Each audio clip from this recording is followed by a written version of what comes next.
first panel, as I'm sure you've seen from our program, we didn't go with the traditional method of lectures as usually being held in academic conferences, but we took a bit more flexible approach in order to get more interesting, more thorough discussions. So our first panel is going to be composed with a lecture by Colonel Noam Neumann, who is the head of the International Law Department at the Israeli Military Advocate General Corps. He's going to talk about the international humanitarian law aspects of Operation Protective Edge. Following that, we're going to have a discussion panel, an interview of experts with Professor Francois Hampson, Colonel at Reserve Pnina Sharvit Baruch, and Dr. Eliav Liblich. I will present them later on. I think what's best to do is just to let Noam start with his lecture, and then we can move on. Please, Noam. Okay. Okay, I don't have a lot of time, and I want to see everybody, so I'll speak from here. And okay, I just started. I just want to thank the organizer of the conference for inviting me. I think it's a very good, important to be and to discuss things which are crucial for the people that are interested in international law. As everything in the army, the presentation divided into three. I just go about the first one very quick about the fact about the operation and the factual background, and I'll be focused about the things that are relevant to the legal discussion. Then I'll go to the legal challenges that arise from this kind of conflict, asymmetric conflict between a state and a non-state actor like Hamas. And then the third part will be about the IDF role, the legal advice to the IDF, and things which are relevant in this regard to the operation. I will talk about this specific operation, Operation Protective Edge, but it will be all, of course, relevant to other operation or this kind of operation that not only Israel has, but other states. The factual background, I will not go into details. I just want to remind that this is not a new one. This is something that we have since 2000. You can see the number of rockets that have been launched to Israel during the years. And I also like, this is something that not everybody knows about, but it's not that we just after the operation in the West Bank we go and start the operation in Gaza. It was escalation in Gaza during the months before the operation. There was almost every day there was several rockets that were being launched to Israel. We have to respond to it.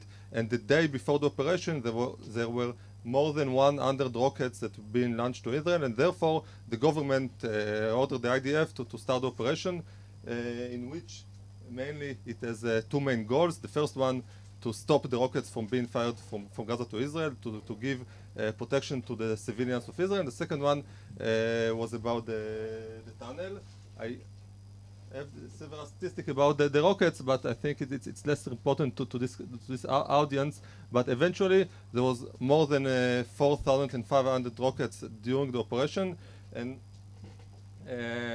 you know about 70% of the population in Israel was under the threat of the fire of the rockets, and this is the things that we asked the IDF was asked to take care of. You can see the numbers during the operation and the numbers of the attacks that the IDF had every day. The green, the dark green, is about the rockets that were being launched from Gaza but landed in Gaza Strip itself, and several of them caused damage to the civilians in Gaza. And this is about the ceasefire. I will not go into details. I just want to say two things about the rockets and several things about the tunnels. About the rockets, this was the main challenge, one of the main challenges that we have to face with. This challenge is very difficult to achieve because there are rockets which are mobilized. They can transfer them from one place to another place, and in order to be able to strike and to stop the rockets from being launched, you have to have a very good visual coverage, and you have to track them in advance, and it's very difficult to do this. but there are a lot of rockets, especially the one that can hit the central of Israel, which are large, can go into the places in Tel Aviv, Haifa, Herzliya, etc. The long-range missiles, which are underground, they have cover under them, and it's very, very hard to locate them. In order to be able to launch and to target this kind of rockets, you have to have very, very good intelligence. You have to know where are they being launched from. There are cases in which if you don't know exactly where are they, you will not be able to attack them. And you have to recall too that a lot of them, in order to launch them, the operators from Hamas do not need to go to these launchers and operate them, but they can go underneath through the tunnels. They have tunnels to this kind of launcher, and of course, from the legal point of view, it's very, very hard to achieve and to go and to have enough intelligence about all the rockets and to take care of it. I will talk about the challenges later on, but you have also to remind that the vast majority of them were being launched from the cities, from the places which were heavily a lot of people lives in, and of course this raised a lot of challenge. The tunnels were the second one. The tunnels, they have tunnels that were being digged from Gaza to Israel. There were several dozens. During the operation, we go and we found about more than 30 of them, and we were asked to look into the openings of them and to be able to destroy the tunnels. I not have to articulate about the threats that it posed, the facts that terrorists can go through the tunnels without being seen by the IDF or by anyone, and go into Israel and attack. It could be villages, it could be the soldiers. We remember that one case in Nachalo that they go without being noticed and killed five soldiers. And of course, it raised a very, very big challenge to know and to be able to identify the tunnels and then to go to find the openings of them and to be able to destroy them. So this was the second challenge, and and this is the main thing that was about as you recall, there were 3 stages to the operation. The first one was about the aerial attack. It took about 10 days. Then after they didn't stop the fire of the rockets, and there was the Egypt asked just have a proposal for ceasefire. Israel agreed and the Hamas did not. So after this, there was decision of the government to go into the second part of the operation, in which ground forces were involved. There was the ground maneuver of several brigades and divisions. In this part of the operation, the tunnel was the main achievement that was we need to achieve. And the third one was after we found the operation, after we found the tunnels, destroy them and go out of Gaza, evacuate Gaza, they still continue with the rockets, and there was the need to go and to find and to be able to finish the operation while giving security to the population in Israel.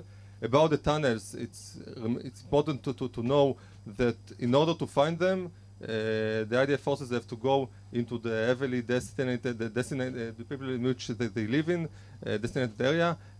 You can see this is one of the openings. This is a place in which, in order to find the tunnel, they have to go into an house and to find the place from which they can enter. And the third photo, it's about forces that were in a balcony, and you can see that there is a greenhouse and all the removal what they took out of the tunnel, they just put it in a greenhouse, and you will not be able to see it, the sand, unless you are there and you can just see where the sand goes from, and to find the tunnels and then to take care of it. I don't have to talk a lot about the Hamas. Hamas is, as a forces, have about more than 20,000 people who can fight, or fighters. They have the capabilities that regular armies even not necessarily have. And in this operation, they have much more capabilities than they have before. They get developed over years. and they use it during the operation. If you just compare this to cast lead, I think this is something very, very different from the operational perspective. They have much more capabilities, much more forces that have to deal with the IDF. This is the maritime commando that they try to initiate attack against Israel. Drones that they would fly into Israel. So this is capabilities that they don't had in the past, and this is something that the IDF had to respond to. This is the main part of the operation about the legal perspective. The main thing about Hamas and about all the terrorist organizations is the fact that they violate international law, that they use it in order to get much more power and to be able to succeed in their operation. First, they attack civilians, they attack the civilian population in Israel. They are doing it in order because they think that this is something that the Israel society will not be able to export for a lot of time, and eventually, if it will take more than a few days, they assume that we'll need to stop the operation. And you are familiar with this kind of pictures. And the second thing is about using their civilians as human shields. They are operating from within densely populated area. They are using civilian houses as infrastructure for military purposes. They are using many times their homes in order to operate from there, to give commands from there. The homes are really being prepared in order to be able to do this kind of things. There are storage weapons within this kind of weapons of places. The rockets are being launched from this kind of areas, from the cities, from the refugee camps.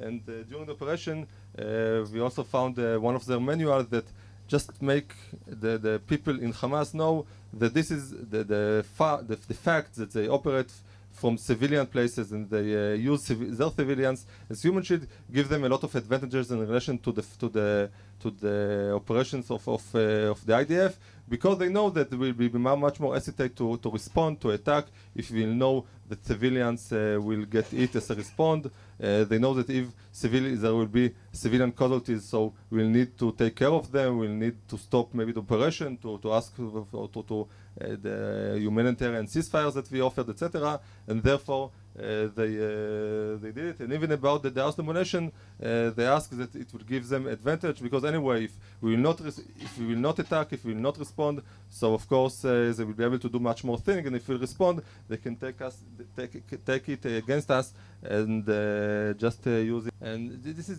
just several examples about the places from which they launched the rockets. You can see several very, very sensitive sites, about from big houses, from cemetery, from school, etc. And this is the map of Gaza. The red dots are the places from which they launch rockets. Almost every place in Gaza, especially the one which are heavily populated, were being used in order to launch the rockets.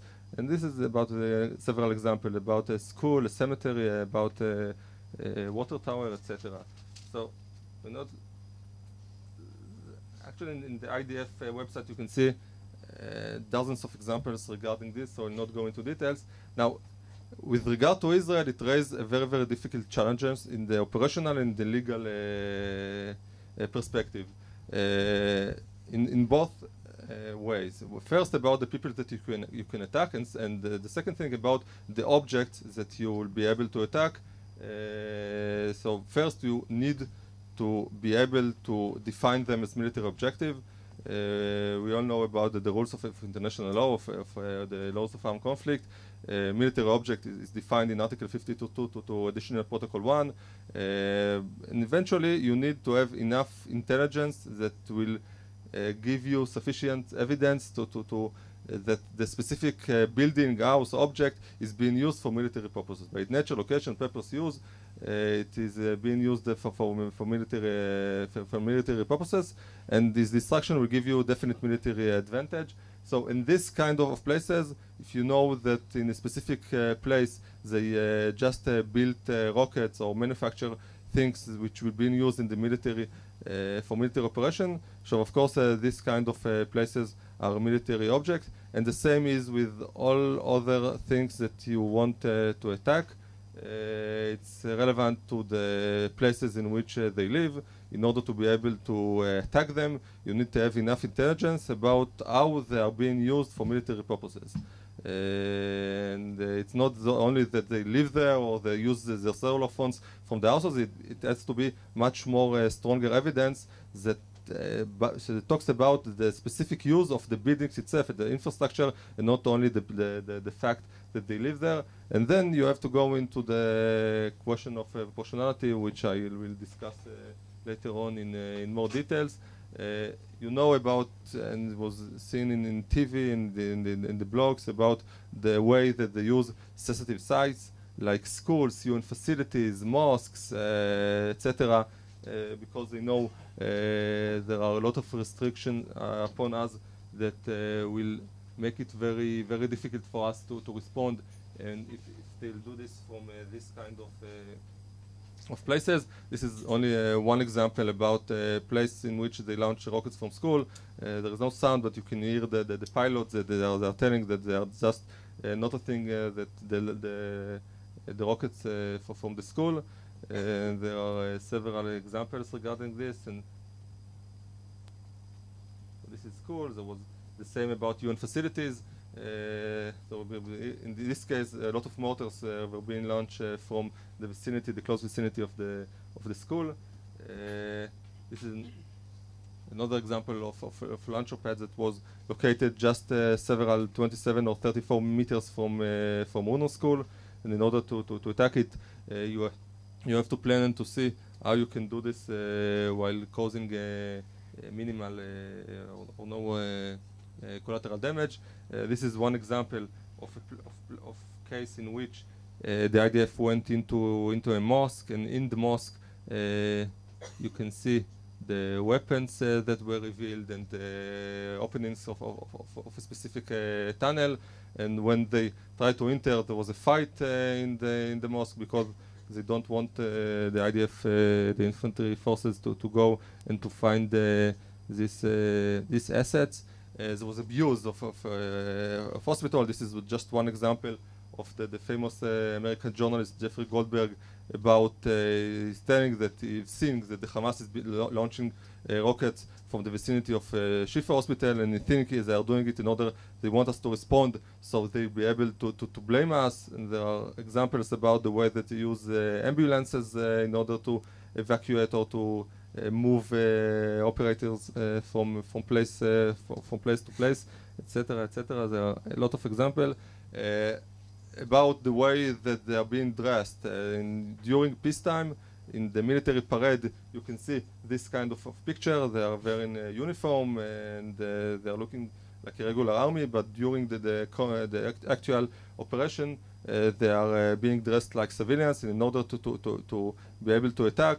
So either you will be seen someone who is attacking you, you fired against you, etc., and then of course you will be able to attack. But if this is not the case, you need to have a very good intelligence about who is he, what he is doing. From military perspective, there is the question about who can be defined as a military target, who are their combatants, who are their about civilians who took direct part of hostilities, and about the forces that like the military wing of the Hamas, in which they fight like an army and operate against you. So there are specific regulations in the IDF about who can be targeted and what laws, what rules apply, and specifically what you need to know in order to attack someone. So it was relevant about the people and about the objects. More problematic things that make it much more harder for the IDF to respond is about the human shields. We know that they use civilian as human shield in several different ways. This example, this is a case in which we gave specific warning to a specific place that we are going to attack it in several minutes, and as a response, they ask for civilians to come and to protect the house from being attacked. There was also children on the roof of the house, and in the beginning of the operations, there was also we asked we've seen on the Hamas TV, they are talking, the Hamas spokesman talks about a case in which the Zionists tried to attack a place. They gave us a warning. We asked the civilians to come and to protect the house from being attacked. And this is something that we want our civilians to do, to go into these kind of places. And and by doing this, we would think that the IDF will not be able to continue with this kind of attacks. So this is another challenge. And of course, it raises legal questions about how you define the human shields and what you can do in response. So in order to be able to take care of all these challenges, in the IDF, the fact that the Hamas violate IHL, the law of armed conflict, has nothing to do about the IDF commitment to apply and to work in accordance with the IDF. The legal framework is the law of armed conflict, international humanitarian law. This is the things that we had to apply, and in order to do this, we had to work in several different layers. First, before the operation, there's education that was being given to commanders. It starts from the officers course to the National Defense College and to division commanders course, etc. We teach them international law. They have to know what are the rules. There are specific cases in which they'll need to respond without legal advisor giving them advice about specific cases. Especially, it's relevant to the ground forces. Of course, if a brigade commander is in the field and is need to attack or to do something, there is no legal advice, and he has to know the law and he has to apply it. So there is a software teaching them, and there are specific courses that were being given to them, and there are specific procedures in the IDF that make sure that all international law aspects just embedded within the rule of engagements and the standard of the orders that are given, in order to let them know how specifically they have to respond. Before the operation, there is legal advice in the division level and higher. Between the division level and to the general staff level, there are legal advisors. They are with the commanders in exercises, and when they plan the operation, they are there. They are giving advice to commanders about international law aspect. They are telling them what he can or cannot do. And there are a lot of targets which are being prepared before the operation. So there is legal advice. There are orders in the IDF that ask if you are talking about pre-planned targets. There is legal advisor. You have to go into each one of the targets and to give advice regarding the legality of the targets, about if it's military object, and about the questions of proportionality, and etc. This is just an example how it looks like. If you plan something, there is a page telling you about this is a target. The intelligence is telling you about what you can know about this kind of a target, and the legal advisor is telling you about the legality of it.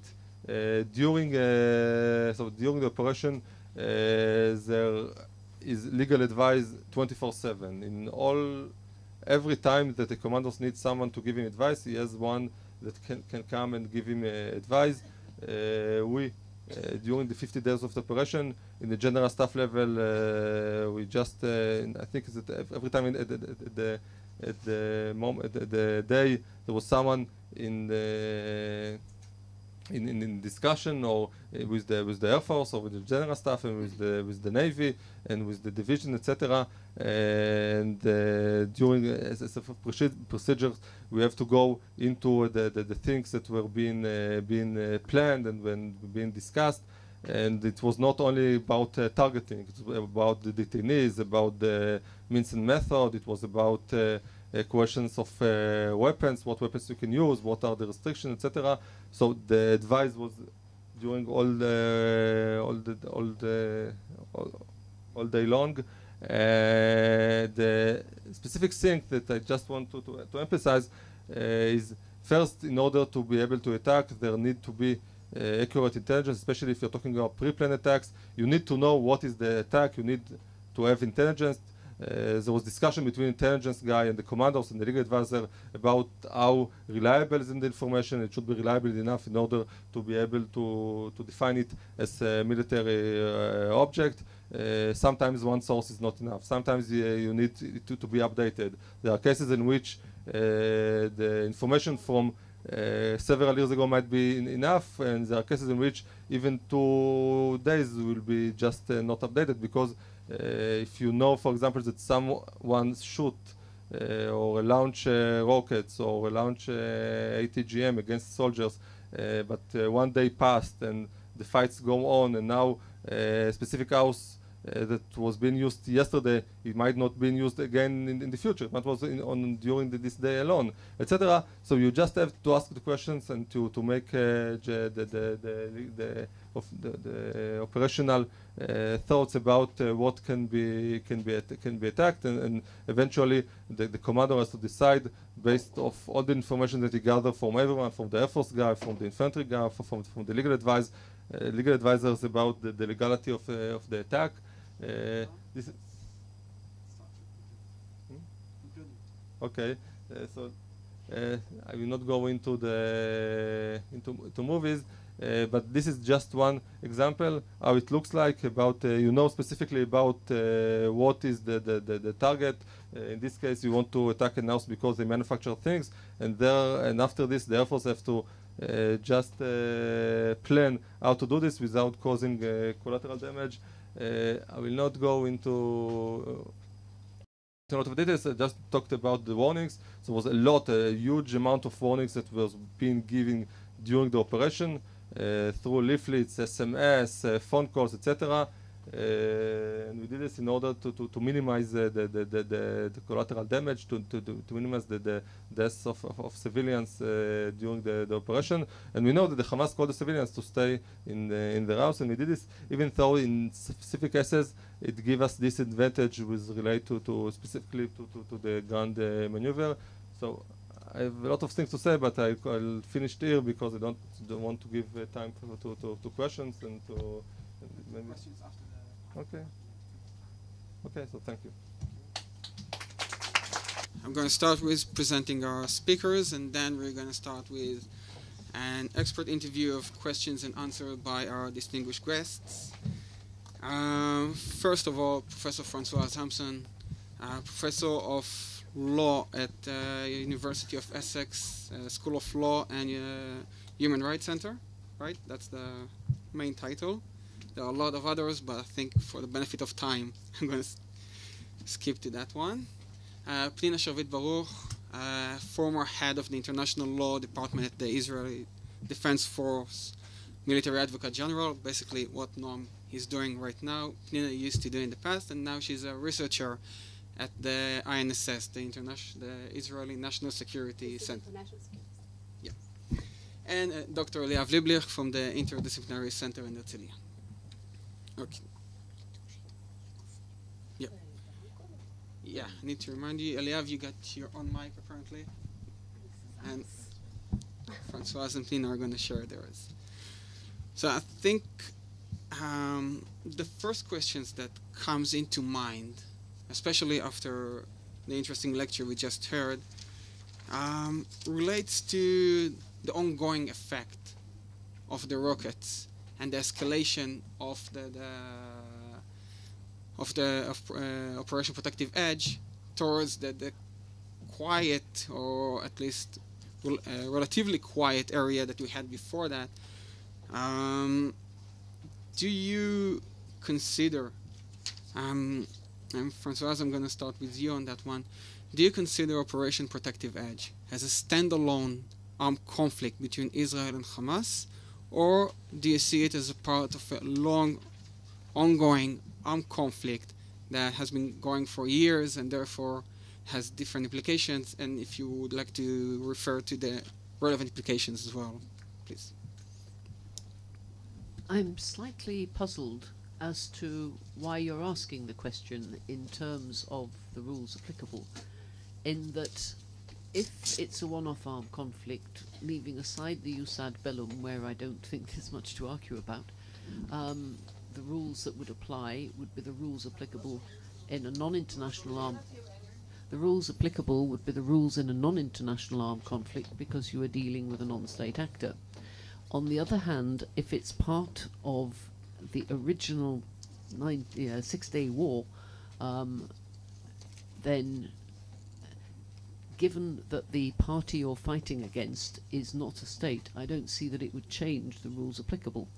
I mean, it changes your experience of it. It may change non-legal aspects of the conflict, but I don't see why it would make a difference legally to the rules applicable. So basically you're implying in your answer that this is That clearly it doesn't matter. a non-international conflict. That's independent of the answer to your question, but yes, I think it's a non-international Well, conflict. if it is an international conflict and it is a standalone, then we do have ad bellum questions with regard to the Israeli response to the threat. You have ad bellum questions, whatever it is. Whatever it is? If If it's an ongoing armed conflict, I still have ad bellum questions? Because during the course of an occupation, minor infractions of the law involving violence are seen as part of law and order, and so you would have to determine when it crosses the threshold. It would be a bit far-fetched 50 years after the event to rely on the Six-Day War jus ad bellum justification. So I think in practical terms you'd have to rely on the jus ad bellum, but that is not a problem. When you've had as much rocket fire as Israel had, there isn't an issue on the jus ad bellum. There may be an issue as to the proportionality globally of the response, but there isn't an issue as to the resort to armed force. Yeah, I was referring, but I think I want to hear now Pnina's response, because part of your answer was you're saying that occupation rule is relevant here. If it was relevant. Pnina, what do you... Well, I think that there's the formal question of whether, because it's still occupied, is it still occupied? If it is, are we still continuing the 1967 war, and until today it's part of that same armed conflict? I think that's a very formal approach. I wouldn't rely on that, but I don't think we need to rely on that, because I think it is when you look at things, and I think Noam also showed a bit of the chart. He didn't show, I think it showed only 2014, but if you look backwards, this is an ongoing conflict. This is an ongoing conflict because at least, and again, when did it start? Do we look at 2000 or it's 2007 when the Hamas took over? It's also a little bit irrelevant for the time where we are situated at now, but I think with the Hamas, at least from 2007, we are in an ongoing conflict. And you have peaks, and then you have times that are quieter, but in general, there's no armistice, and there's even no official ceasefire, or the ceasefires are very limited and tactical. So I think it's relevant legally that the jus ad bellum questions, that means that there's no question of jus ad bellum. It is we have a lull, I would say, in activities, and every time that there are operations or any action, by the way, that we do between operations, because between operations there are also things that are being done. There are now and then rockets being fired, there are now and then operations done by the IDF. They are all controlled by the laws of armed conflict and part of this ongoing armed conflict. It is relevant because then it means that from a legal point of view, there's the issues of legitimacy and international politics. From a legal point of view, the whole issue also of necessity and proportionality under jus ad bellum isn't relevant. I mean, we don't have to check was the Israeli response, the force it used, proportionate to the specific threat in this case. We have proportionality in the jus in bello, but it's a different one, as we know. Because, as I said, it's an ongoing conflict, and I would also agree that even if we did examine jus ad bellum, so I think that it's a clear case where you have the right of self-defense because rockets are being fired, and I think we would also fulfill the necessity and proportionality of jus ad bellum requirements in this regard. But as I said, I don't think it's relevant. Ali, you have any comments on that? Yeah, sure. First of all, You have this one. I think we are forgetting that the territory is under blockade. And blockade, according to international law, is an act of hostilities. So that in itself changes the situation or maintains the legal situation of armed conflict. And then we can get into the political question whether the rockets have initiated the blockade or vice versa. But this we can't resolve here. But I think we cannot This is, of course, without any judgment according to, or it doesn't mean that they are a legal response in terms of the fact that they're aimed against civilians, but in terms of what initiates the hostilities. This has to be stressed, and we have to remember this. Regarding, I tend to disagree with the argument by Pnina that jus ad bellum is irrelevant once hostilities start. I think it's rationally impossible to analyze proportionality in disconnect to a chain, an ongoing chain of events, something that can be proportional in the beginning, can become disproportionate after a while. So I think if taking jus ad bellum seriously, we have to analyze jus ad bellum as a sliding on a sliding scale in terms of its temporal application. Furthermore, I think in situations of this type of asymmetrical warfare, if we take jus ad bellum seriously, we have to maybe look at these temporary ceasefires or Security Council resolutions such as 1860 as forming some kind of obligation between the parties and the international community regarding not resorting to force or not being the first to resort to force, although in terms of strictly formal international law, these do not constitute ceasefires in the formal sense.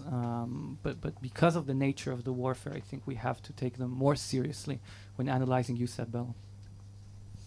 Francois, please. Thanks. I think your comment illustrates beautifully one of the complications in this area, that sometimes if you ask a particular question first, it necessarily triggers consequences within one box, and it means you're then not in another box. If there is what international law regards as blockade, then the general view is the conflict must be international. Now, given that a non-international conflict is a conflict between a state and an organized armed group, in order to say that the conflict is international, you might need to say that there's a continuing occupation. That is the position, for example, of Yoram Dinstein, that on the one hand there is blockade, it means the conflict is international, and he also, in fact separately, thinks there's a continuing occupation. So sometimes your view on one thing will necessarily entail other things. Your comment on proportionality in the jus ad bellum and whether that has any relevance in the jus in bello is really difficult.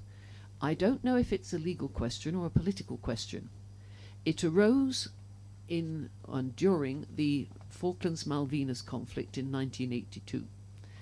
Christopher Greenwood wrote an article very soon after that conflict, and it's relevant perhaps that he had extremely close relations with the Foreign Office. So this was seen as, rightly or wrongly, an expression of a British government view. And the line he took was that proportionality in the jus ad bellum, the right to resort to force, continued to apply even in the context of the jus in bello. And the example he gave is significant. He said, if a British warship had met an Argentine warship in the Indian Ocean, it would have been a breach of proportionality for them to fire on one another, even though there was no doubt at all about its legality in the jus in bello. Initially, there was no response. Then 2 or 3 years later, the legal advisors with the armed forces in the United States and Canada started saying, this is a load of rubbish, but it had taken them a bit of time to wake up. I think there is an issue. I don't know what the answer is, and it's conceivable that the answer is that politically it matters that the overall response be proportionate, but that legally you only have the jus in bello proportionality. But I don't know that that's the answer. I think it's a definite question. Yeah. Which one is better? Is this better? Yeah, I think I don't have any issues with that. We can go on if you want. Yeah. So. Maybe just, I'm not sure it's clear. We're talking about proportionality, jus ad bellum, jus in bello. Just this is my law professor talking a second. Just say what's the difference. Not sure that in the jus in bello, proportionality is only relevant if there are civilians or civilian objects that might be harmed, and then you have to weigh the military advantage with this harm to civilians, collateral damage it's called, to civilian objects, and see that it's not excessive. But if you, for example, firing at a military base with 1,000 soldiers, no civilian around, the issue of proportionality in bello doesn't even arise. In the use ad bellum proportionality, what you're measuring is the force that is used and the proportionality of that force to the threat that that force is aimed to protect against or to defend against. And then it could be relevant, for example, if someone fires from the other side of the border and injures a soldier, and then you attack a military base with 1,000 soldiers, that might not be considered proportionate use ad bellum. It would be a disproportionate response to the force that was used. So just... Can I maybe add something? You have a place in Gaza with 1,000 soldiers in it of our enemies. So I don't think this whole... I doubt whether this whole thing is applicable at all to our situation in... We'll have time for comments. Okay, no, but it could be relevant if in the use in bello, it's a question of how many civilians were killed and not. But the use ad bellum can say Israel used too much force in response. It's force, even if limited only to military objectives, even the amount of force that was used is not proportionate to the threat that it was facing. That's the use ad bellum argument, and the question is whether it's a relevant argument legally. That's what we discussed.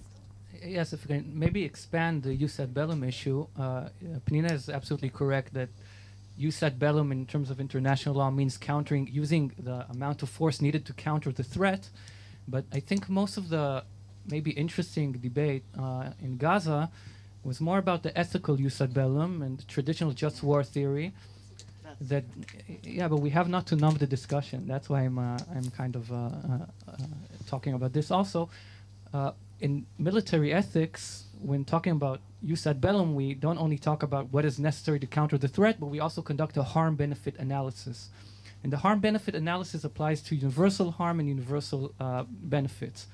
And most of the critique against the Israeli action in Gaza, I think, had to do with this harm-benefit analysis. And here we see a discrepancy between how many outside of Israel see this conflict in terms of what does Israel have to consider when embarking on such an action, and how this is perceived internally.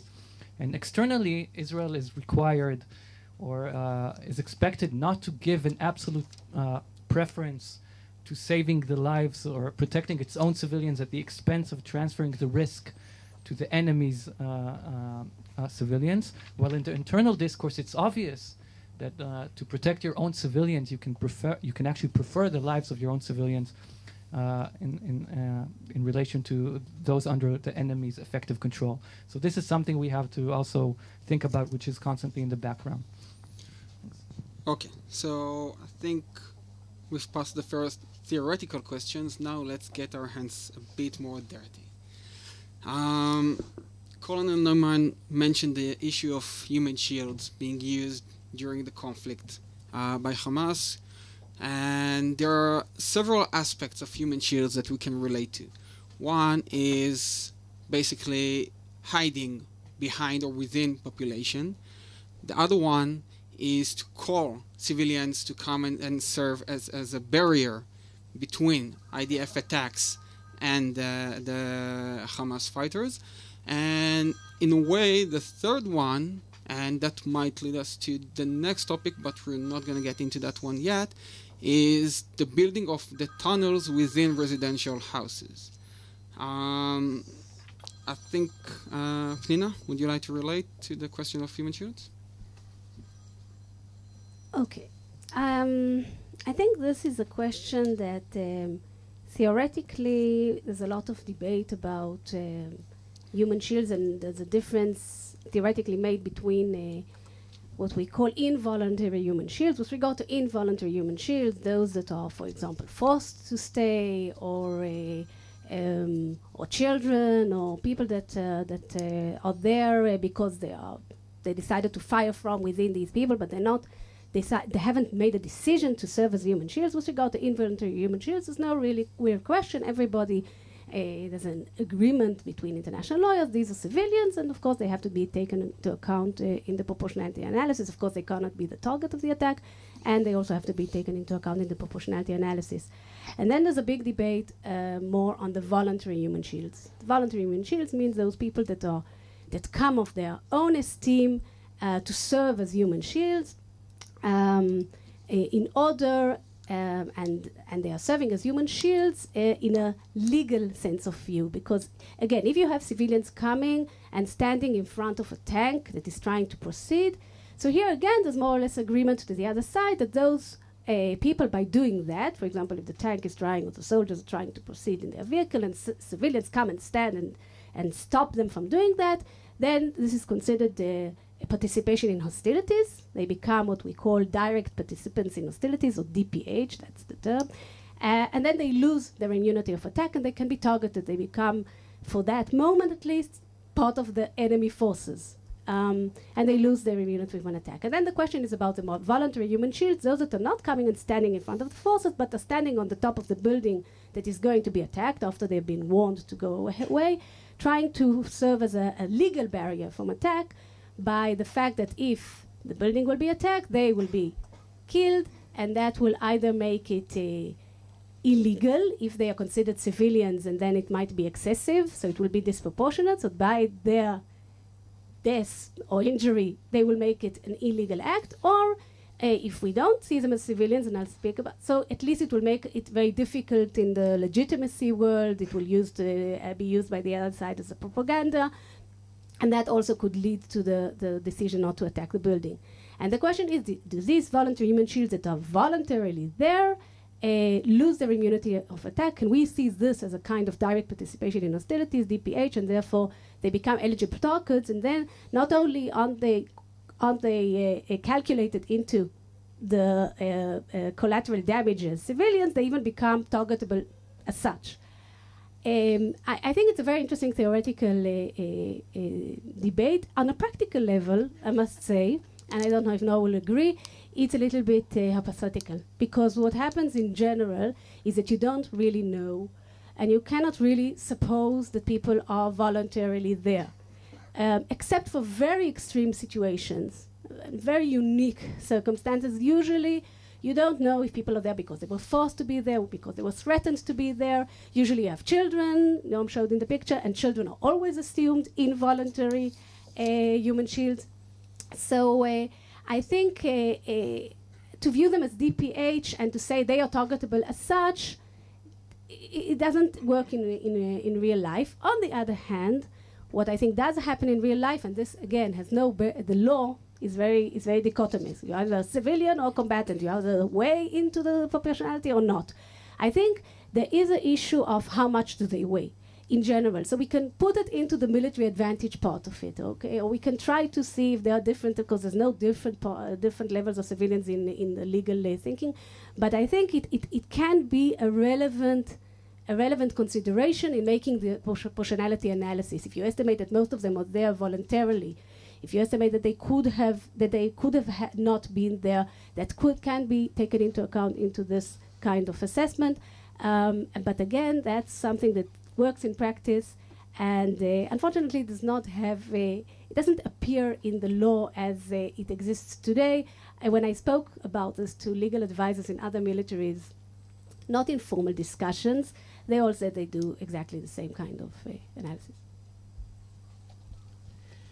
I agree completely. I don't think operationally it is usually the case that you can know the answer. There are exceptions. I think it was the last war in Gaza, but two, where there were fighters who were running towards a mosque, and a large number of mainly elderly women chose to go and stand round the mosque. There was absolutely clear evidence of completely freely chosen human shields. I agree with what Penina said. There's nothing in the law about this, but I think there's an interesting analogy. Where you have got civilian workers in a military garrison, or where you've got civilian munition workers, there is no doubt, partially the Americans, there is no doubt that they are civilian. That is the noun you apply to them. And they certainly can't be directly attacked. If, however, you are attacking the munitions factory and you are needing to take into account civilian casualties for making the proportionality assessment, I think the way you would weigh them would be different from the way you would weigh civilians living in the neighbourhood. In that sense, some people may be more civilian than others, but there's nothing about that in the law.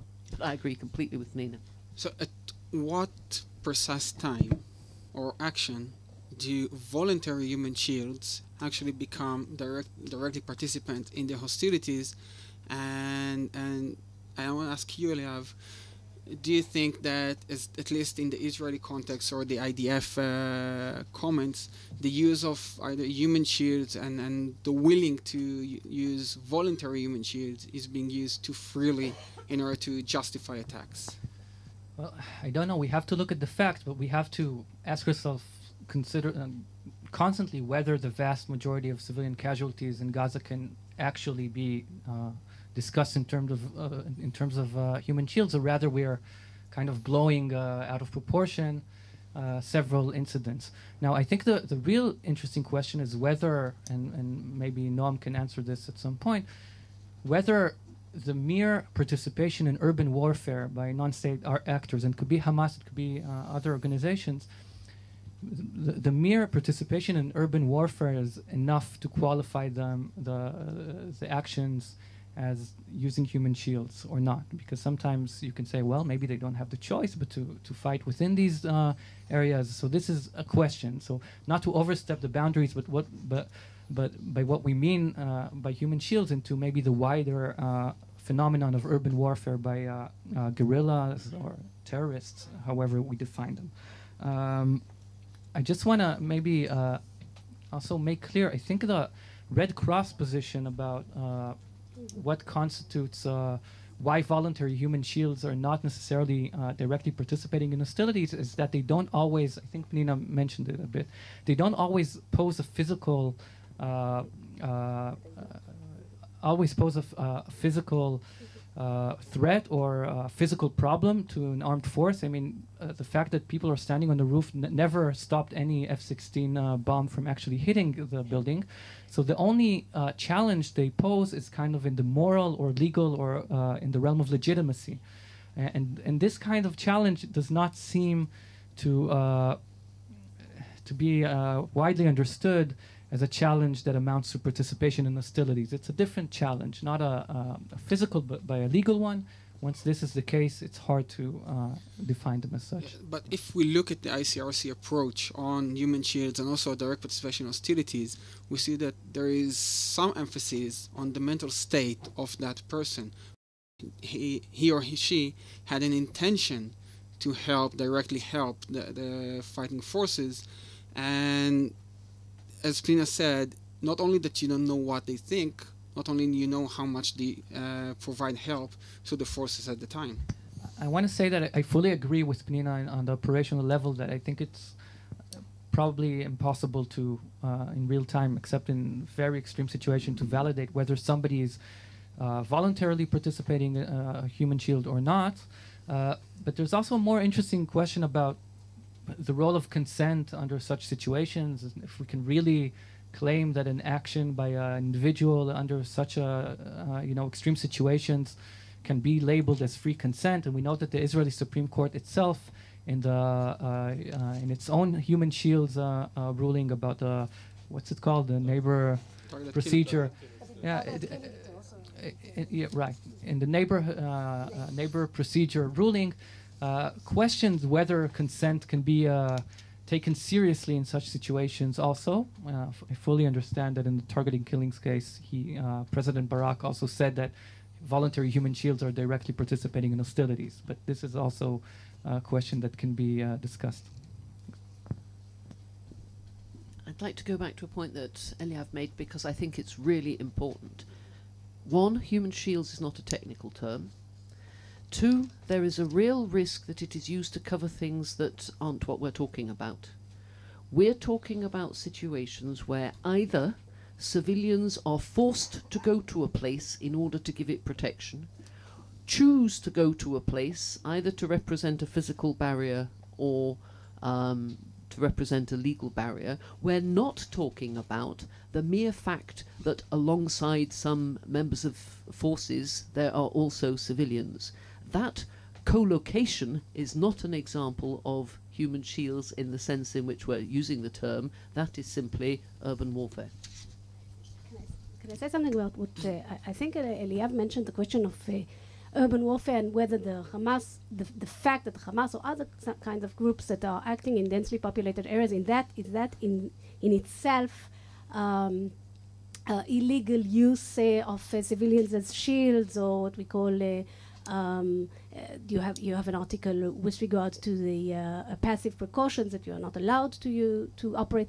And here I must say at one stage I think Hillary Clinton said in some interview that the Hamas are operating from populated areas, but everything is popular and everybody was and I think she's right, and I think we have to also make the differentiation here in a scenario like Gaza Strip. I think it's not I would say you cannot expect the other side or demand the other side to act only from empty areas, to go out of all the populated areas, fire only from there or from the beach area when it is also not popular and not no people are there. And I think that's not something that is expected, and therefore to say that the fact that they're operating from populated areas in itself is the war crime or is a breach of the laws of armed conflict, I think that is not a plausible argument, and when we make it, we are weakening also the Israeli position, because I think that's not the point. What the point is, I think, is the fact that that in this densely populated areas, the focus was on acting from places where the maximum civilians will be harmed, from not just from a populated area, but from a school, from a hospital, from a mosque when people are there, or telling people not to leave or not enabling people to leave. That's there, I think, is the gist of it. And therefore, I think when we make this more general argument that because they're acting from populated areas, that in itself is illegal, I think it's an illogical argument, and it weakens the Israeli position. And again, they did do what I said, and I think that's the stronger argument, and that's the challenge we had to face. Okay, so I would like to jump to another issue, the notion of precautions in warfare and advance warning in particular. So just to have a clear understanding, the rules of law, the laws of armed conflict, international humanitarian law, oblige a state to take several precautions in attacks. And one of them, and I think Colonel Norman referred to that, is the issue of advance warnings.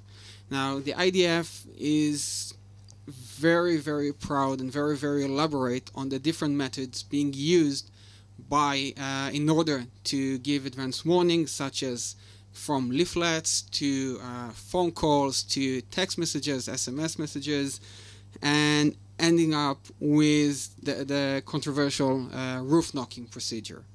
Now, there are some disagreements on the use of the roof knocking, but there are also dilemmas and arguments about the use of leaflets and phone calls in the way they should be done. Now, there are different methods of approach of how these warnings should be and what constitute an effective warning. And there are states, I think, that the UK and the USA are saying that effective warning should be just a general warning where the area is going to be attacked. On the other hand, we have the Colson Committee said that these warnings has to be very, very specific and very, very directed to where the civilians should evacuate themselves. So that's the first aspect. And the second one, of course, is the use of roof knocking, which is the use of firearms in a small measure, but still firearms, meant and aimed to warn or cause the civilians to evacuate the building prior to an attack. So I would really like to hear, Pnina's, your opinion first about these issues. Well, on warnings, I suggest you read Norman, my article.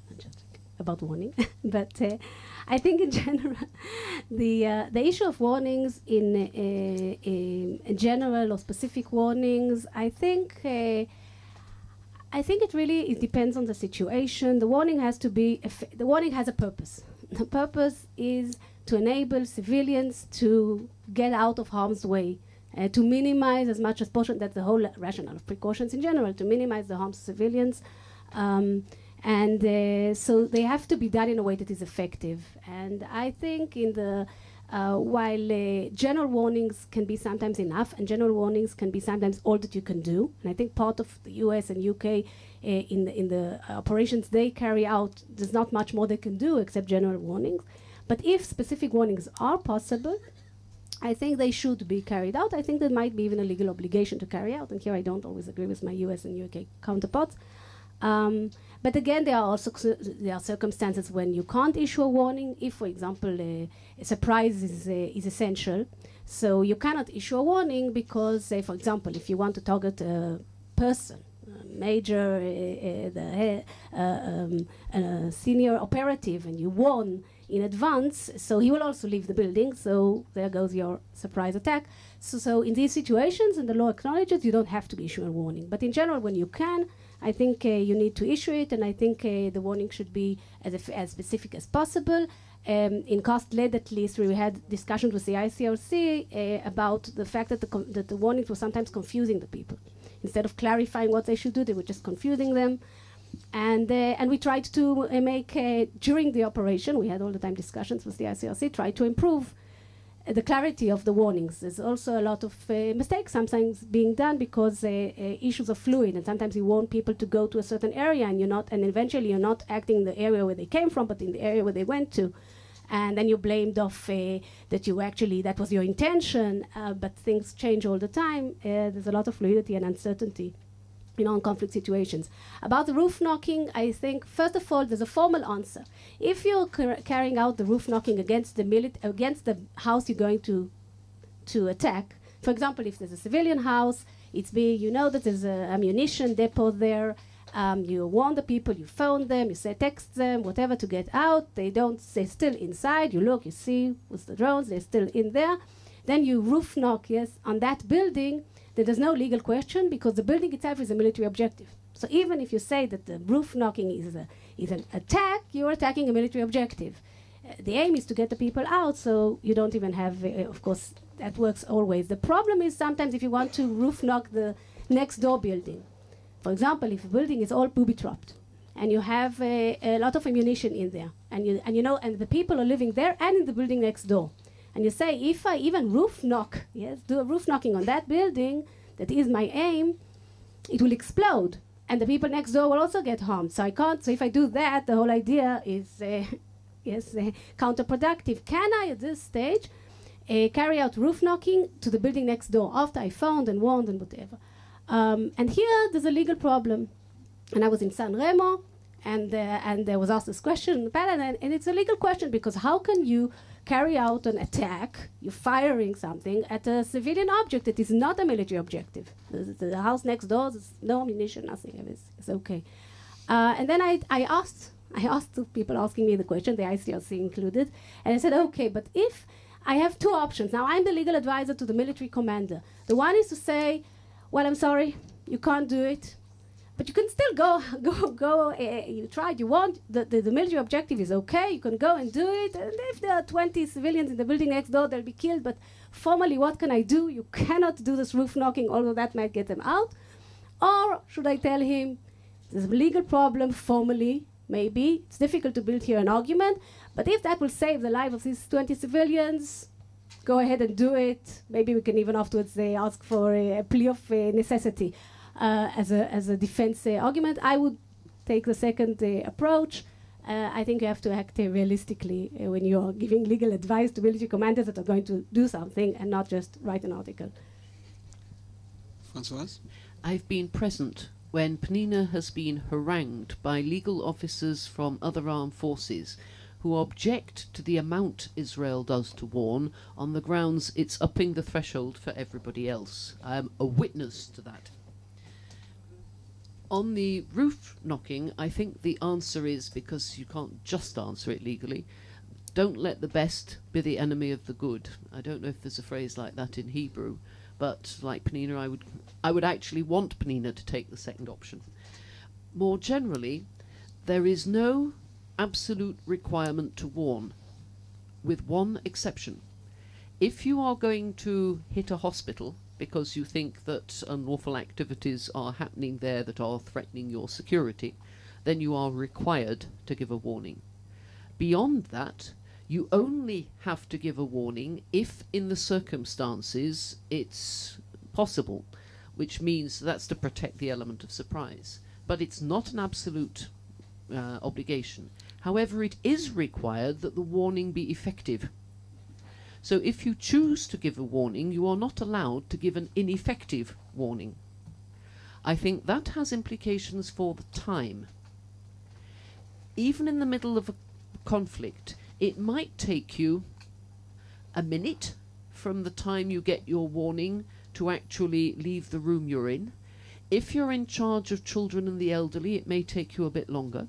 So thinking of the time they need to get out of the building and away from the building, it's not just getting out, then that's got implications.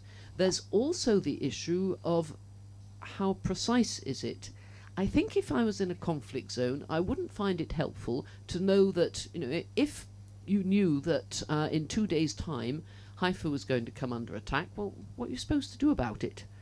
In that sense, I object to the US and UK position, because I think the only useful warnings are the really precise ones, which means a building in your immediate vicinity with immediate risk to life to you is going to be hit. And in those circumstances, clearly, if it's possible to give a warning, that's important. But there does need to be somewhere to go to.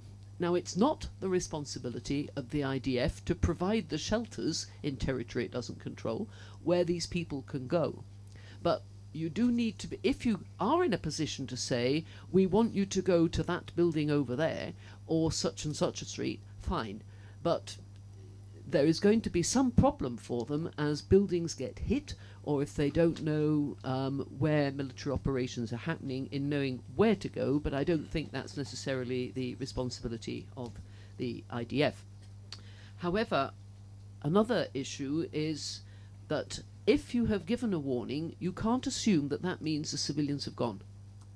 There may be any number of reasons why they have not been able to act on the warning, good ones and ones you might not regard as good ones. But you can't then work on the assumption that there aren't civilians there. I'm not suggesting the IDF does that. I'm just clarifying that the mere giving of a warning doesn't mean you can treat the building as an empty shell. And Ido, you mentioned also precautions in attack. One I would like to raise here in the context of the recent operations is the obligation to confirm that the thing or person you are about to hit is indeed a military objective or a person you can target. I find it strange that 4 children running away from a recent strike should be thought to be fighters. They were 9, 10, 10 and 11 according to Human Rights Watch. I would have thought the pilots would have been able to tell from their size, amongst other things, that they were that one, they were children. It doesn't necessarily mean they weren't fighters, but if you know that they're children and they're running away after one strike, it seems strange that you think you can target them. One comment with regard to the obligation to issue a warning. I think it's not absolute obligation, but I think the emphasis that you have to give a warning unless circumstances do not if you can. It's actually the obligation is stronger. Quickly. One comment first regarding effectiveness. I agree that a warning cannot be considered effective if there is no place to go to, and while I agree that in general the attacking party does not have to provide the tents, so to speak, in this area, it should probably designate such a safe area. And also, I think it brings us to another question. You said an area that the state doesn't control, but also this may gives rise to the question: what is exactly the status of Gaza and the role of Israel with regard to the Gazan population? So that's also another question. Yeah, unfortunately, there are a lot of questions that we can get to. I think among the questions that we can get to, and I want that to be our last round of questions, is the issue of the Hannibal Protocol. As was mentioned by Professor Reichman earlier, on August 1st, Lieutenant Hadar Goldin was taken by Hamas forces, and IDF response was the issuing of the Hannibal Protocol, which, well, at least to my understanding, means the use of a lot of force, not saying legally or illegally, but using a large amount of force meant to stop the Hamas forces from taking control over Lieutenant Goldin. And there are several questions being raised from that, but I think that at least from the reports I've seen inter alia by the Association for Civil Rights in Israel, the amount of casualties from employing the Hannibal Protocol was between 150 to 300 casualties and hundreds of injured persons. They claim at least that most of them were uninvolved and damage to civilian property. Now, two questions I want to refer to within that concept is, one, do we consider or can we consider the stopping from a soldier being kidnapped or being held by the adversary a legitimate military objective within the equation of proportionality, you know, where we can basically put one side next to another, where we in the equation of proportionality we have to put the expected military advantage from operation versus the anticipated collateral damage to the civilian population. So is the implications, or even to stop a civilian from being a soldier from being kidnapped, is a military advantage? And well, the other one is with regard to, and it has a special interest to me, is the risk to the soldier's life. Are we allowed to, in order to avoid from a soldier being kidnapped, to put that soldier, to put him or her under extreme measure of danger by using that massive force? So I think, Eliav, you would. First of all, I think your latter question is extremely important. It's relevant both in international human rights law, in the relation between the state and its own soldiers, whether the state can, in effect, kill intentionally or close to intentionally a soldier for the purpose of furthering some strategic goal. That's A. B, we have also a question in Israeli constitutional law, but I think we have other experts here that can maybe elaborate on that more. And this is something we have to discuss in Israeli society, and it's pushed aside, and it's important. And second, I think, first of all, we have to get into the question of proportionality. We have to assume that the objects attacked around in Rafah, around the zone of this incident, were actually military objectives to begin with. That the operation was legitimate. I think that there's a question whether the fire directed to this area was directed at military objectives, or whether it was, this kind of area bombardment conducted for other purposes. I would be happy if Pina can correct me on this. If this is so we don't even get into the question of proportionality. We don't have a valid military objective, and this is a big problem. Regarding proportionality, proportionality requires a direct and concrete military advantage, and I find it difficult to conceive that preventing strategic pitfalls from the state in the form of having to negotiate the return of an abducted soldier, which is a big issue in Israel, is sufficient to be considered as a valid and concrete military objective in a battlefield scenario and by a relatively junior, I wouldn't say junior, but in the field, by a field officer. So this is the key question here, I think. So. Pina, you're going to get the last word on that. Francois, please. I think there's a mixture here of legal questions and ethical questions. I think as far as I'm concerned, the persons who were, if you can have a person who's a military objective, those who were military objectives were those thought to be in the process of kidnapping. Those could be targeted to prevent the kidnapping of one of your soldiers, and there's no doubt that you are entitled, provided that you act in a fashion consistent with the law, to protect your armed forces. That itself isn't the issue. I do have a problem in defining what the military advantage is, because this has a huge impact on proportionality. If the desired or if the defined concrete military advantage is preventing a kidnap, that's one possible one. Another is preventing a kidnap which will actually have a knock-on effect and prevent other kidnaps. Another possibility is prevent the kidnap because that will assist morale in your armed forces. That last one is so vague, I find it chilling. I would recommend a piece that was published by Reuters, written by Mayan Lubel and Nidal Al-Mughrabi. To be transparent, I better make it clear that Mayan Lubel is the sister of a colleague of mine, Noam Lubel.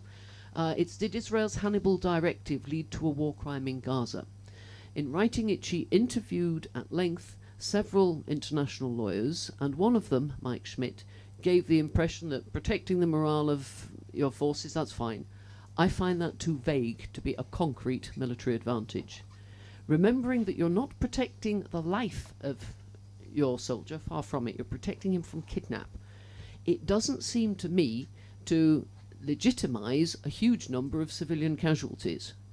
So I would accept that there can be a military advantage in it, but I don't think it justifies disproportionate casualties, and I don't think the amount of military advantage would justify a significant number. And I'd like to say something that's going to be really unpopular, but it could be part of a debate in Israel. I come from a country whose government ministers for something like 40, 50 years have all made it clear when they come into power that in the event of them, wherever they are in the world, being taken by terrorists, the government is not to negotiate. It's completely accepted across all political parties. I have been in situations for fact-finding purposes where I had to contemplate the risk that I could be seized by people who would then want to negotiate with the government for my release, and I made it clear to my family that my line was, in those circumstances, it shouldn't be negotiated about. When you join the armed forces, even in a citizen army, you run the risk that you'll have to give your life for your country. You certainly don't want that life to be thrown away. Personally, if I was a member of the IDF, I would not want my government to release 1,500 Palestinians simply to get my liberty. Personally, I would rather they shot me dead to prevent me being kidnapped, but that's my own personal view. So, let me start with the last point, which relates to the first point of the life of the soldier. First of all, I agree with Francoise that Israel has gone crazy with the issue of its reaction to soldiers being held by the other side, and I think that's become such a weak point, and that's why the whole issue of abductions has become so critical. And I think it's some kind of Israeli folly, and it should be changed, but it's some cycle that is really, I don't know, linked maybe to all kinds of psychological or ethno-sociological aspects. But so I agree. And I agree. I was in the IDF, and I would also feel the same. I feel the same. Yes. No, it is an outsider view, by the way, because it's not popular. But I think that that now we are back to reality. The fact is that a kidnapped soldier has significance that is beyond the fact that as a soldier, it's not the issue of the soldier's life or the soldier's liberty, it's the repercussions that it has. Maybe it shouldn't have them, but it has at the moment, in the current situation, in the conflict, it has them. And therefore, you gave three options of what is the military advantage, and I think the right one in this context is the second one, the knock-off effects of such an occurrence. And the whole rationale of the Hannibal procedure, by the way, as far as I know it, I don't know it, maybe it's changed. There's not something there about using excessive force or a lot of force. The focus there is on carrying out actions that might endanger the life of the soldier that is being kidnapped. That's the rest of the issue of how much force you use to extract the soldiers or is not inside, as far as I know, but is again under the proportionality analysis, general analysis. So I think really the question is what is the military advantage, and by the way, you don't need that all the buildings around it that were being harmed are military objectives. They are civilian objects. They enter into the proportionality analysis. So it's not as if you're attacking. You're using now the force and bombing all the buildings because they're all military objectives, and if they are not, so you're targeting civilian objects.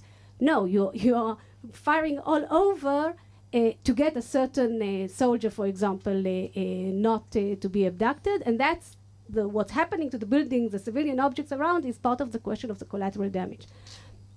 So it's not a question of distinction. Now, with regard to the collateral damage, and I don't want to refer to what happened in the 1st of August in Rafah, because I don't know what happened there. And maybe it was excessive.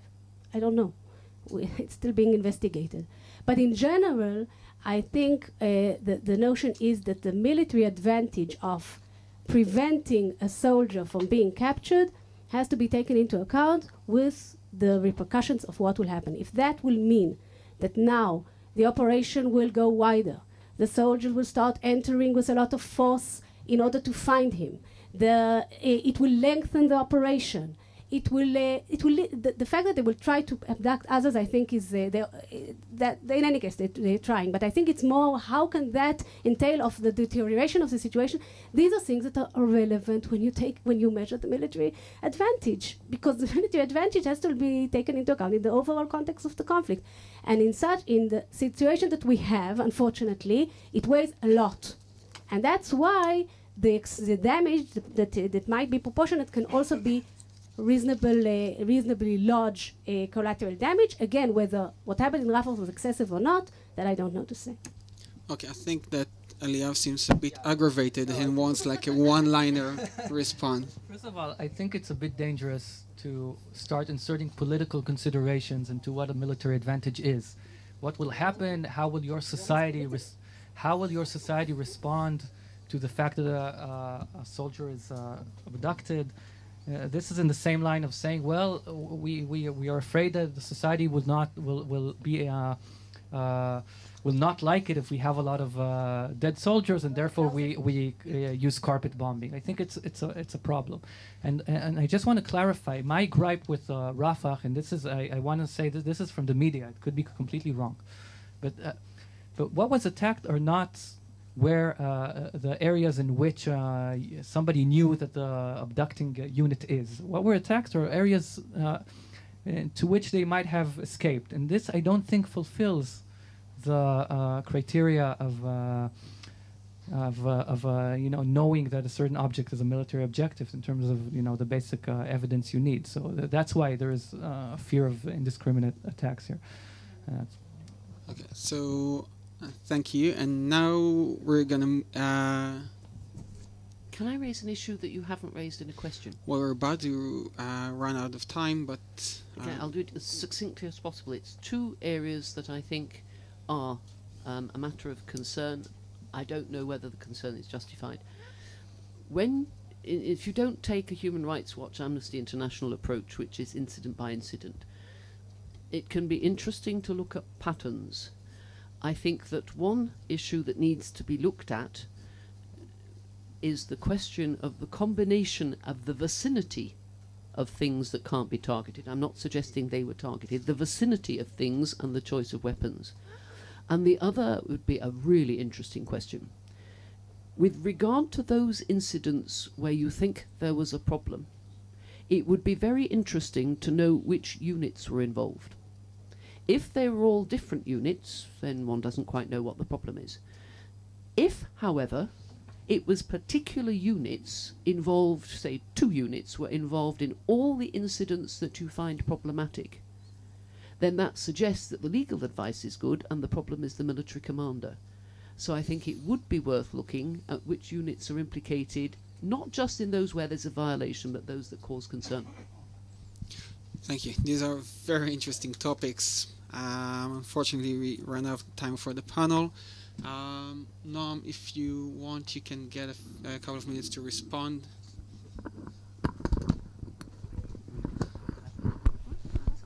I'll do it very short. First, about the ad bellum questions, I really think in the practical level there are very, very few, if at all, questions regarding this. I can raise another question if it's relevant, because if we are not acknowledge the fact that Gaza is a state, is Article 242 UN Charter is relevant to the scenario.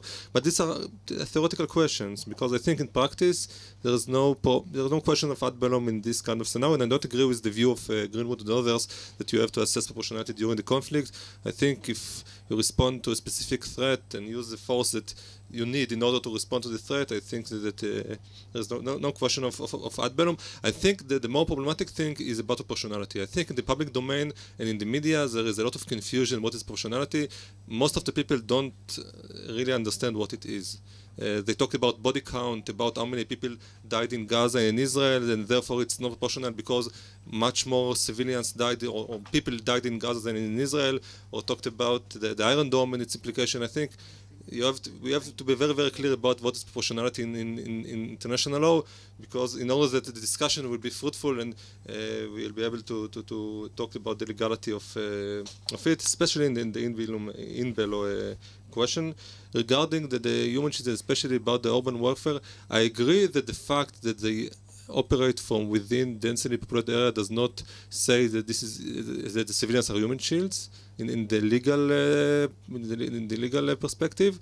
But I disagree. I think that if you look in the past, we can see that they learned from the past, and even in Kastled, they had much more bases and places in which they operated. They were in more open places. Not all the places in Gaza are the same, populated in the same way.